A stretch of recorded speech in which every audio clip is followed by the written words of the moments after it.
Okay, so if we look at the bolt here, I'll show you how this thing comes apart and goes back together, but I've already been handling it quite a bit. You can see my fingers are pretty dirty. But this comes apart in a couple pieces. So you see we turn it here, and it's going to come out into several pieces. So what we've got here is the bolt itself. You see the rollers here. There's one of them.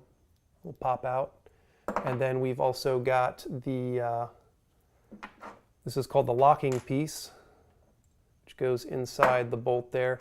And then the firing pin itself goes in there with the spring. So you see it'll protrude through the locking piece and then up through the bolt face, where it will hit the primer on the back of the round and obviously ignite it. And then here you have basically the equivalent of a bolt carrier. So all of this stuff needs to be cleaned very well. This is the main part of the gun that's riding inside the receiver. So all of these rails need to be cleaned and probably oiled. Everything else needs to be cleaned. On this bolt here, you'll notice that this pin here, when it's actually clean, is a copper color. So that gives you some indication of how dirty it is. But when we go to reassemble it, I'm not going to clean it now, but I'll show you guys how to reassemble it. So the locking piece, you'll see, has this little groove in it. And that groove is because if we look at the bolt here, there's a little roll pin in there, and that protrudes down into the carrier.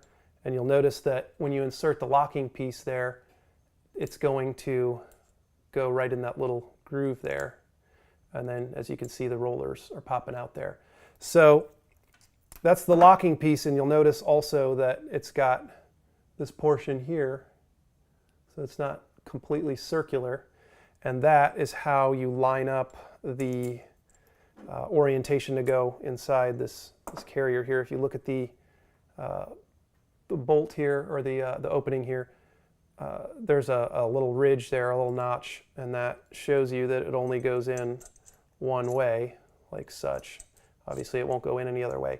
So here's the part that's somewhat tricky, and this reminds me of an AK, because you put it in here and then you want to turn it so that everything lines up. But you're not going to be able to actually turn that unless you push the rollers in. You see how the rollers popped out there?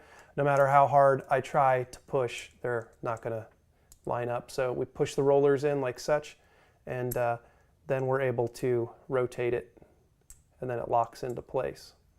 So you can see down on the bottom here, everything's lined up just like it would be on an AK. And then obviously you've got your firing pin back here that is going to get hit by the hammer, and then it will protrude through to the bolt there. So that's pretty much it, guys.